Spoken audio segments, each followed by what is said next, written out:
चढ़ गया, जवानी का बारूद भर गया।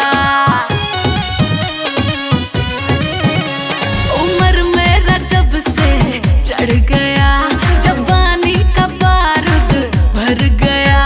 और जिसको भी देखो हर कोई यहाँ मेरे में खो गया।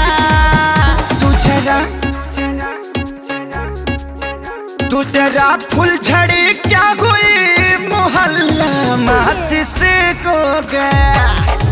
तू जरा फुलझड़ी क्या हुई, मोहल्ला माचिस को गया।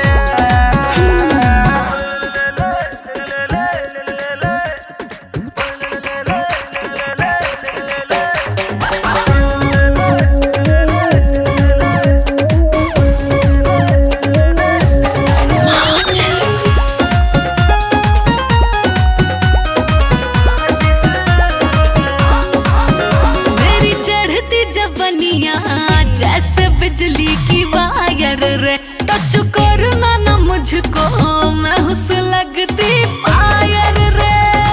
तेरे ही नाम का डीजे बजे मेरे दिल में रे, इसलिए मैं डूबा तेरी आंखों के झिल में रे।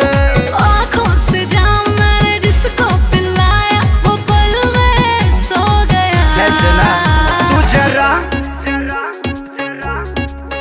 तू जरा फुलझड़ी क्या हुई, मोहल्ला माचिस को गया। तू जरा फुलझड़ी क्या हुई, मोहल्ला माचिस को गया।